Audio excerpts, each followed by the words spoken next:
Elizabeth's confession to Alex was a moment I never saw coming. The calm evening had lulled us into a sense of routine. I was at the kitchen table, flipping through the newspaper, when she sat down across from me, her hands folded tightly. There was a gravity in her demeanor that immediately made me look up. "Alex," she began, her voice trembling slightly but steady enough to send a chill down my spine. "I need to talk to you about something important." I nodded, setting the paper aside. "What's on your mind?" She took a deep breath and looked me straight in the eyes. "I want to spend a weekend with Oliver." I froze, the weight of her words settling on me like a lead blanket. Oliver, her colleague. The man she'd spoken about a handful of times, always in passing, always with a lightness that now felt like a cover for something deeper. "Why?" My voice was calm, too calm, masking the storm that was already brewing inside. "It's complicated," she said. "He and I have worked together for years, and there's been something unspoken between us. Nothing's ever happened, Alex, I swear. But I feel like I need closure. Like I need to know what it could be just once before I let it go." I stared at her, trying to process the absurdity of what she was saying. "Closure?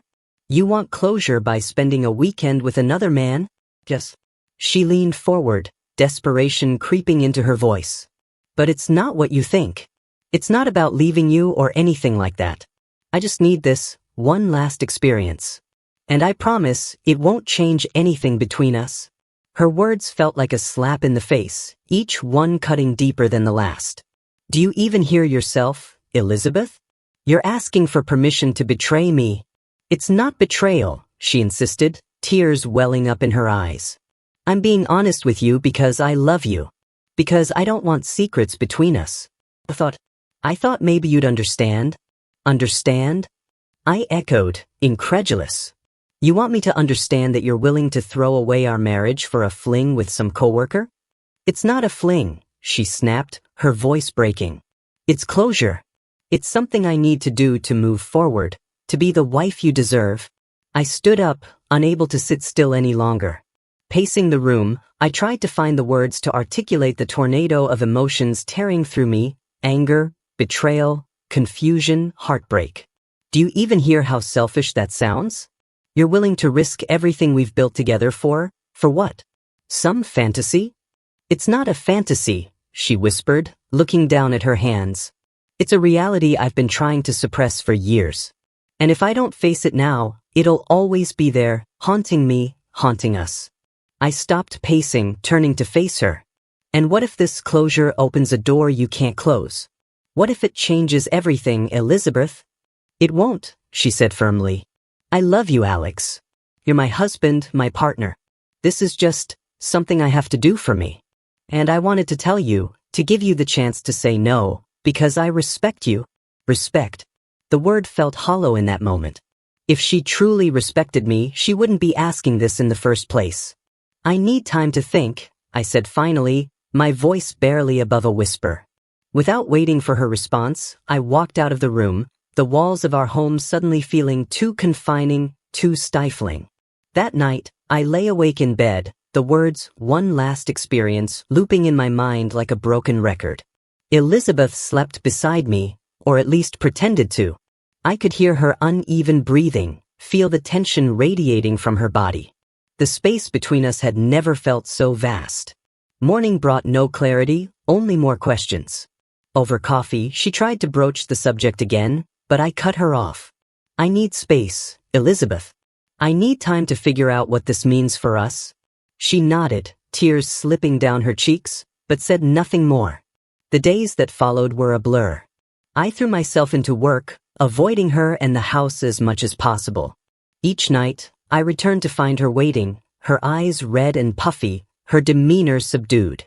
It was clear she was grappling with her own demons, but I couldn't bring myself to comfort her. Not when the wound was still so fresh. One evening, a week after her confession, I found myself standing outside Oliver's office building. I don't know what I expected to accomplish by being there. Closure for myself, perhaps, or maybe just answers. I watched as he exited the building, laughing with a group of colleagues. He seemed unremarkable, just an ordinary man living an ordinary life.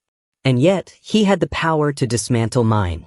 I wanted to confront him, to demand to know what he'd done to my wife, to our marriage. But I stopped myself, realizing it wasn't him I was angry with, it was Elizabeth. She was the one who had brought this chaos into our lives, who had placed our love on the line for the sake of closure. When I returned home that night, Elizabeth was waiting for me as always. She looked up as I entered, her expression a mixture of hope and fear. "Alex." I held up a hand, silencing her. "I don't have an answer for you yet," I said. "But I need you to understand something. If you go through with this, if you choose him even for a weekend, there's no guarantee I'll still be here when you come back." She nodded slowly, tears streaming down her face. "I understand." But did she? Did she really grasp the magnitude of what she was asking for, of what she stood to lose? Only time would tell. And in the meantime, I was left to wrestle with the question that had no easy answer. Could love survive such a betrayal? Or was this the beginning of the end for us? The morning Elizabeth left for her weekend with Oliver, our house felt emptier than ever. She had barely spoken to me since I gave her the ultimatum. It was simple, or so I thought. If she went, we were over. Yet, as the week crawled on, I had begun to doubt myself. Maybe I was bluffing. Maybe she was. But when she walked past me, overnight bag in hand, determination in her eyes, I realized she wasn't bluffing. She kissed my cheek, a ghost of the warmth we once shared, and said, "I'll be back on Sunday. We'll talk then." I didn't respond. What was there to say? Watching her leave felt like a part of my soul being carved out. The door clicked shut behind her, and with it, the life we'd built. That first night, I sat in the darkened living room, nursing a drink I couldn't taste. The quiet was suffocating.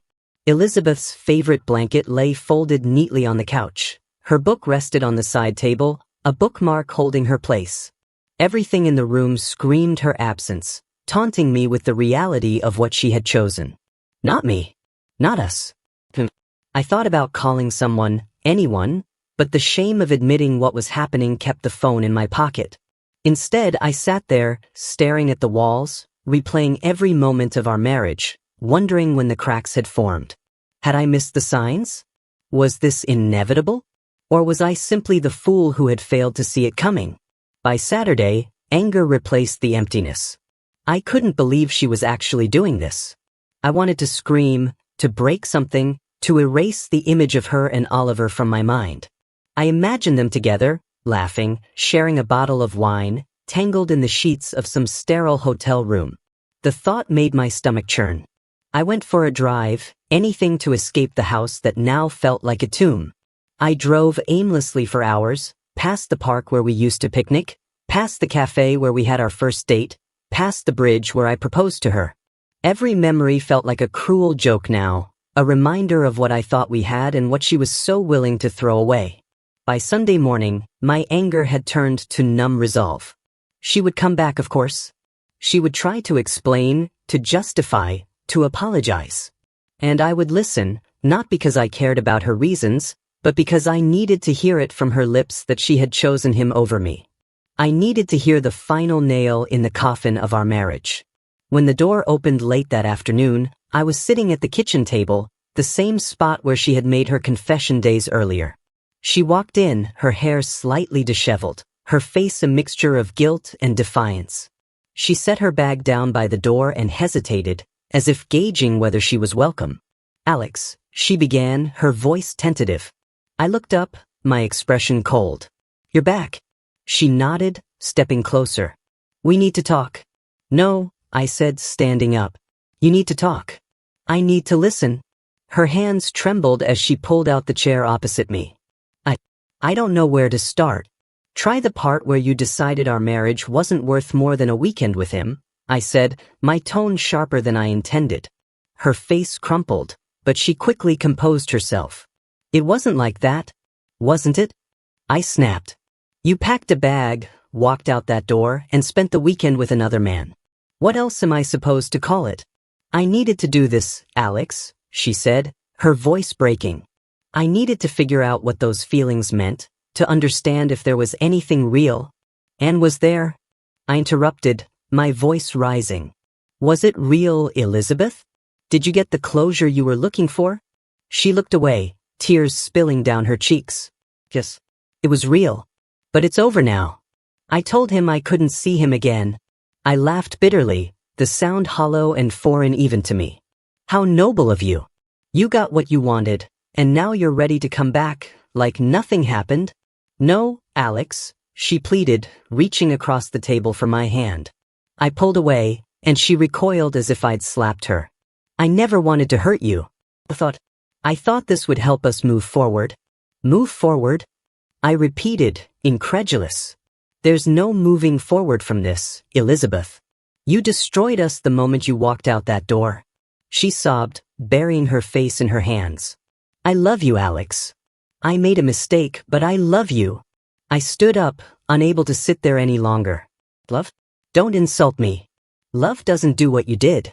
Love doesn't gamble with someone's heart. She looked up at me, desperation etched across her face. Please, Alex. We can fix this. We can go to counseling, talk to someone. Anything. Just don't give up on us. I stared at her, the woman I had once believed I would grow old with, and felt nothing but emptiness. You gave up on us the moment you decided he was worth more than our marriage. Her sobs grew louder as I turned and walked away, heading upstairs to pack a bag. I couldn't stay there, not with her, not in the house that had become a shrine to our broken vows. As I packed, I heard her crying downstairs, but I didn't stop. When I finally walked out the door, I didn't look back. There was nothing left to save. I had been staying at a motel for 2 weeks when I decided it was time to confront the remnants of my old life. Elizabeth had called me endlessly, her messages flooding my phone, alternating between pleas for forgiveness and declarations of her regret. I couldn't stomach listening to her voice, so I deleted most of them without opening. The few I did hear all sounded the same, empty promises, hollow apologies. I didn't hate her. That would have been easier. What I felt was something more corrosive, a numb, pervasive grief for the life we had shared and the future she had obliterated. The motel room was suffocating, its air stale with cheap disinfectant and bad choices. I had barely unpacked my bag, as if leaving my things tucked away would somehow make my departure feel temporary. But it wasn't temporary. I knew that, and it was time to act like it. I returned to the house one afternoon, not because I wanted to, but because I needed closure. Elizabeth was at work, so the place was empty when I let myself in. Stepping inside felt like walking into a mausoleum. Her coat still hung by the door. A half-empty coffee mug sat on the counter, a lipstick stain on its rim. Everything was a reminder of her, of us, of what we'd lost. I went to the living room first, scanning the shelves filled with photos and mementos. There we were, frozen in happier times, on the beach during our honeymoon, at the cabin in the mountains, celebrating our first anniversary. I pulled one of the photos from its frame and studied it. Her smile was radiant, her eyes full of warmth. I barely recognized her anymore. I moved upstairs to the bedroom, where I found the wedding album tucked away in the closet. I hadn't opened it in years, but now I couldn't resist. Sitting on the edge of the bed, I flipped through the pages.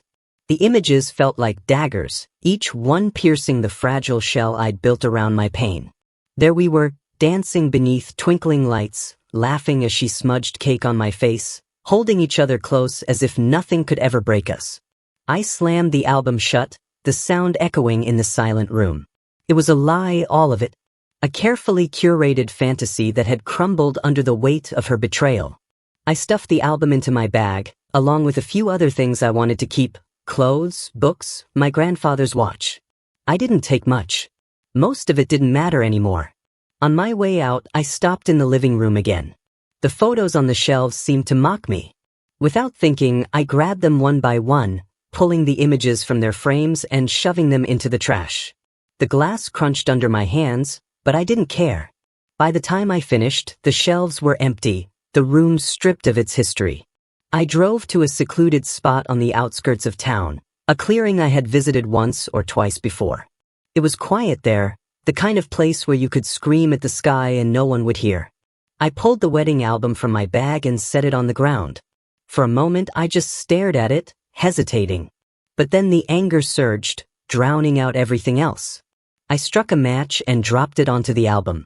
The flames caught quickly, licking at the edges of the pages, consuming the images one by one. I watched as our wedding day turned to ash, as the symbols of our love dissolved into smoke.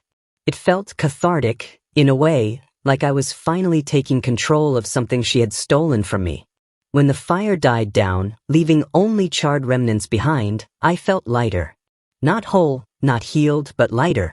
It was a small victory, a step toward reclaiming myself. I drove back to the motel, unsure of what came next. Elizabeth called again that night, her name lighting up my screen like a taunt. This time, I answered. "Alex," she said, her voice trembling. "Thank God you picked up. Please, can we talk?" "There's nothing left to talk about, Elizabeth," I said, my tone flat. "I went to the house today. Took what I needed. Burned what I didn't." "What?" she asked, her voice rising in panic. "Burned what? What are you talking about?" "The wedding album," I replied. "It's gone, Elizabeth. Just like us." She started crying, a raw, guttural sound that should have moved me but didn't. "Alex, please don't do this. I know I hurt you, but we can fix this. We can go to counseling, start over. I'll do anything. Just don't give up on us." "It's not about giving up," I said quietly. "It's about accepting reality. You destroyed our marriage the moment you chose him over me. There's no coming back from that. I made a mistake," she cried. "A terrible, awful mistake. But it doesn't have to define us. We can still have a future." "No, Elizabeth," I said firmly. "You made your choice, and I'm making mine. I can't forgive you for this. I won't." She sobbed into the phone, begging me to reconsider, but I couldn't. There was nothing left to reconsider. I hung up and turned off my phone, letting the silence envelop me. That night, I slept better than I had in weeks. The next morning, I packed my things and checked out of the motel. It was time to move on, to start fresh somewhere far from the ruins of our life together. I didn't know where I was going, but for the first time in a long time, I felt like I was finally moving forward. I first heard about the attack from a mutual friend, Diane, who called me late in the evening. It had been months since Elizabeth and I had spoken, and I wasn't prepared to hear her name, let alone the panic in Diane's voice. "Alex," Diane said, her words rushed. "I don't know if you've heard, but Elizabeth, she was attacked." My grip tightened around the phone. What happened?" "She's in the hospital. Someone jumped her in a parking lot after work. He didn't rob her or anything. He beat her up and said something terrifying before running off."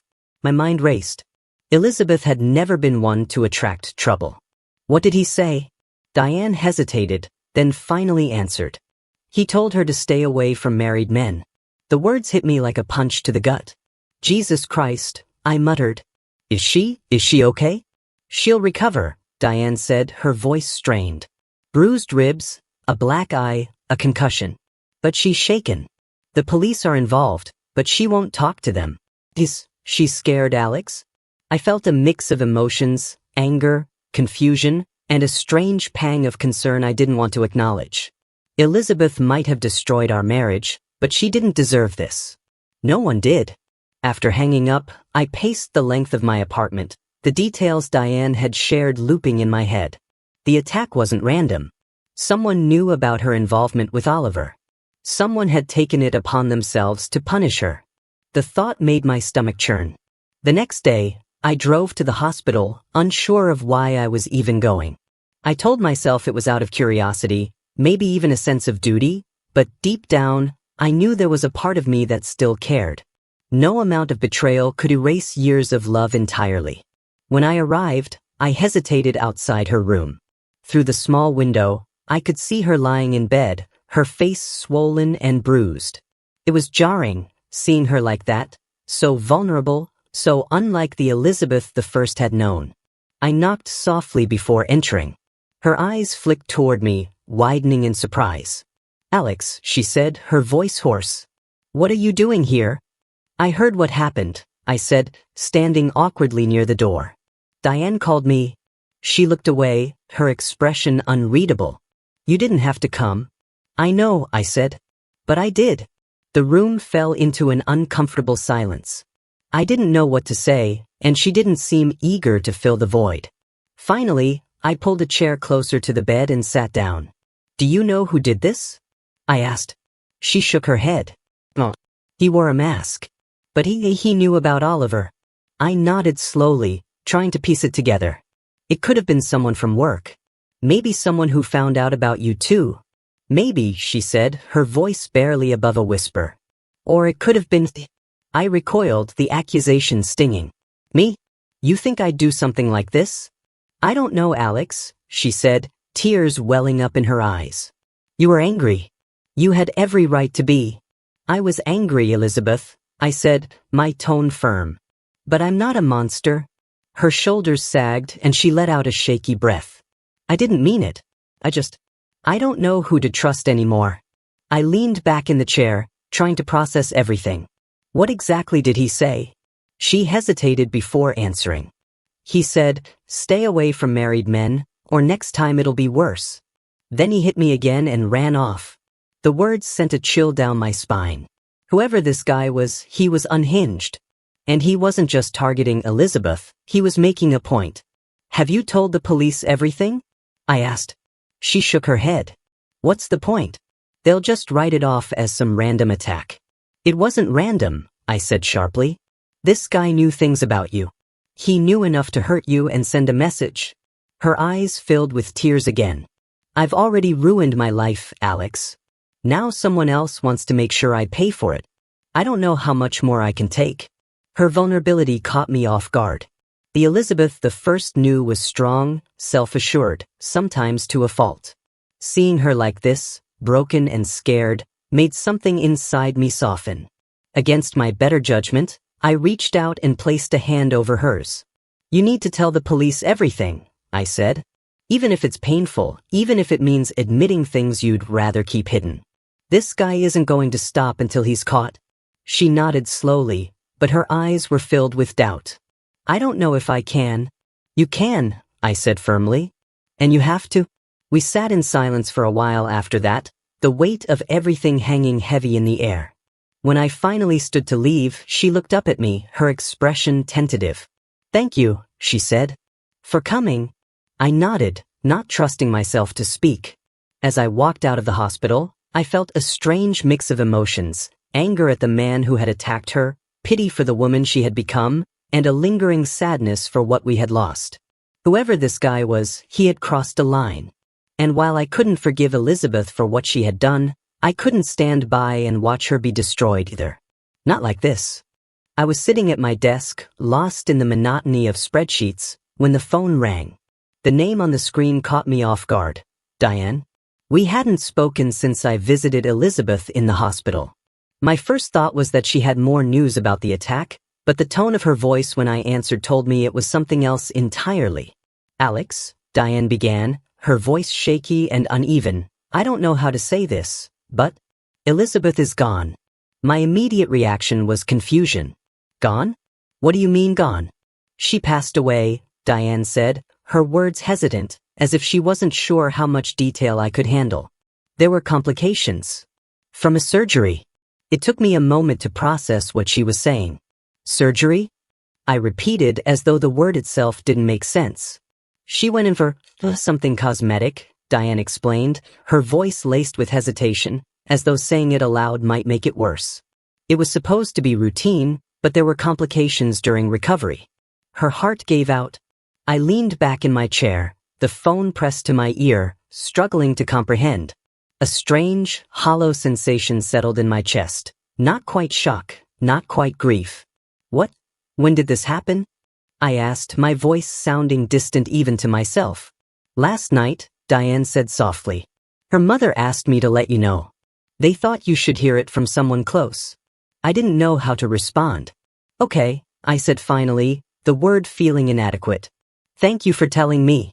Alex, Diane said after a long pause, are you okay? Yeah, I replied automatically. I'm fine. But I wasn't sure what I was. After I hung up, I sat there in silence, staring at the wall. Elizabeth was dead.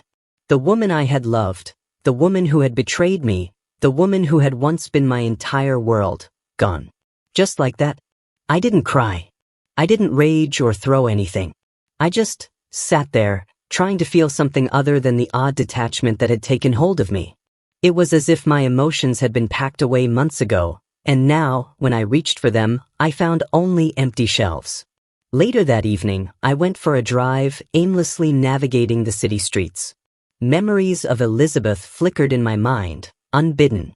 Her laughter, her smile, the way she used to tilt her head when she was deep in thought. The way she had looked at me when she confessed her desire to spend that weekend with Oliver. The way she had cried when I walked out of her life. I thought about the last time I saw her, lying in that hospital bed, broken but still fighting to hold on to some semblance of strength. And now she was gone. Not because of a crazed attacker, not because of some grand, dramatic reckoning, but because of a surgery she'd likely gotten to fix something she didn't need to fix. The absurdity of it struck me. Elizabeth had always been beautiful, though she never seemed to believe it. I could only imagine the thoughts that had driven her to that decision. Insecurities, guilt, perhaps a need to reinvent herself after everything she'd been through. It was tragic in a way that felt almost cruel. I pulled over at a quiet park and stepped out of the car. The air was cool, the night silent except for the faint rustling of leaves. I stood there for a long time, staring up at the sky, wondering if I was supposed to feel something more. Guilt, perhaps? Sadness? Regret? But all I felt was the weight of inevitability. Elizabeth had been spiraling for months, and maybe longer than that. Her choices had torn apart our marriage, and they had left her adrift in a life she no longer recognized. Maybe this was always where she was headed. Or maybe I was just telling myself that to keep the numbness intact. The funeral was small, held in a church I hadn't set foot in since our wedding day. I debated whether or not to go, but in the end, I decided I owed her that much. Not as her husband, not even as the man who once loved her, but as someone who had shared a life with her, however fractured it had become. Her mother approached me after the service, her face streaked with tears. "Alex," she said, gripping my hand tightly. "Thank you for coming. It means so much." I nodded, not trusting myself to speak. Her mother had always been kind to me, even during the fallout of my separation from Elizabeth. Now, seeing her grief, I felt a pang of something, empathy, perhaps, or a distant echo of sorrow. As the guests filed out, I lingered near the back, watching as the casket was carried away. I thought about everything Elizabeth had been to me, everything she had meant, and how it had all unraveled so completely. I didn't stay long. There was nothing for me there, no closure to be found in the rituals of mourning. I left quietly, driving back to my apartment and sitting in the stillness of my living room, alone with my thoughts. In the days that followed, life continued as it always does. Work, errands, mundane conversations. Occasionally, I would catch myself thinking of her, a memory surfacing unexpectedly, a fragment of a life that no longer existed. But the moments were fleeting, like wisps of smoke, and I let them drift away. Elizabeth was gone. And while I couldn't claim to feel the raw, crushing grief that her family must have been enduring, I felt something else, a strange sense of finality. She had left my life long before her death, and now, she was truly and irrevocably gone. I didn't mourn her in the way a husband might mourn a wife. Instead, I mourned the woman she had been, the life we had once imagined, and the love we had lost. And then I let her go. It started innocently enough, as these things often do. Claire reached out to me about a month after Elizabeth's funeral. She had always been the quieter of the two sisters, the one who avoided drama and kept her opinions to herself. I hadn't spoken to her much over the years, even when Elizabeth and I were married. We were cordial but distant, our conversations rarely straying beyond polite small talk. But now, Claire seemed different. Her first message was straightforward. "Hey, Alex. I just wanted to check in. I know this must still be hard for you. Let me know if you ever want to talk." At first, I didn't know how to respond. Hard for me? She had no idea what had gone on between Elizabeth and me in those final months. How could she? And yet, there was something comforting about the simplicity of her words. No pressure, no judgment, just an offer to listen. "Thanks, Claire," I replied. "I appreciate it." A few days later, she texted again. "I'm sorting through some of Liz's things for Mom. Thought you might want to look through them, see if there's anything you want to keep. I didn't want to. The idea of sifting through the physical remnants of Elizabeth's life felt like reopening wounds I had worked hard to close. But I couldn't bring myself to say no. Maybe it was guilt or maybe it was curiosity. Either way, I agreed to meet Claire at her apartment. When I arrived, she greeted me with a small, hesitant smile. "Hey," she said, stepping aside to let me in. "Hey," I echoed awkwardly. The room smelled faintly of lavender, and a few boxes sat stacked in the corner, their contents spilling onto the coffee table. We sat down, and she handed me a small stack of photographs. "I thought these might mean something to you," she said. The first picture was from our wedding, Elizabeth and me smiling as we cut the cake. I stared at it for a long moment before setting it aside. The next was a candid shot of us at some party, her arm draped around my shoulders, both of us laughing. I barely recognized the man in the photo. He looked happy, carefree. "Sorry," Claire said, watching me closely. "I didn't mean to upset you." "It's fine," I said, my voice hollow. "I just don't know what to do with any of this." She nodded, her expression softening. "I get it. I feel the same way about a lot of this stuff. It's hard to let go, but it's also hard to hold on." We spent the next hour sorting through the boxes, making small talk in between moments of silence. Claire had an ease about her, a quiet steadiness that I hadn't noticed before. She wasn't like Elizabeth at all, no fiery intensity, no sharp edges. Where Elizabeth had been a whirlwind, Claire was a gentle breeze. After we finished, I lingered by the door, unsure of how to end the visit. "Thanks for this," I said awkwardly. "Anytime," she replied. "Really? If you ever need anything, just let me know." Over the next few weeks, Claire and I kept in touch more frequently.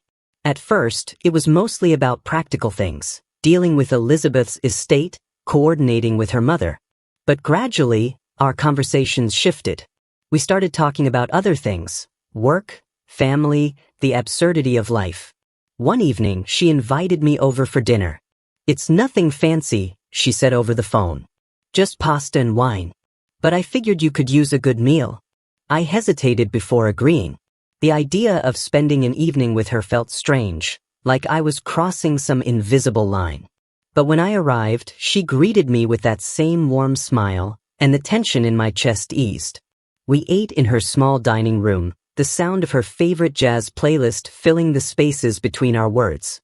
The food was simple but comforting, the wine flowing a little too easily. By the time we finished, we were laughing about some stories she'd told about a disastrous family vacation years ago. "You're not what I expected," I said, the words slipping out before I could stop them. She tilted her head, curious. "What do you mean?" "I don't know," I said, fumbling for an explanation. "You're just different from how I remember." Claire smiled, a faint blush coloring her cheeks. "People always compared me to Liz," she said. "I guess I never really stood out when she was around." "That's not what I meant," I said quickly. You're easy to talk to." "Thanks," she said softly. As the night went on, the distance between us seemed to shrink. When I finally left, she walked me to the door, her hand brushing mine as she handed me my jacket. It was such a small gesture, but it lingered with me long after I drove away. From there, things unfolded naturally, or as naturally as they could, given the circumstances. We started spending more time together, meeting for coffee, taking walks in the park. It wasn't planned, and it wasn't rushed. It just happened. One evening, as we sat on a bench overlooking the river, Claire turned to me, her expression serious. "Do you think this is wrong?" she asked. I didn't need to ask what she meant. "No," I said honestly. "Do you?" "I don't know," she admitted. "It feels complicated. But it also feels good." "It does," I agreed. And for the first time in what felt like forever, I allowed myself to believe that maybe, just maybe, I could feel whole again. Claire wasn't Elizabeth. She didn't have her fire or her flaws. She was something entirely different, steady, kind, patient. And as we sat there, watching the water shimmer in the fading light, I realized that I didn't want her to be Elizabeth. I wanted her to be exactly who she was.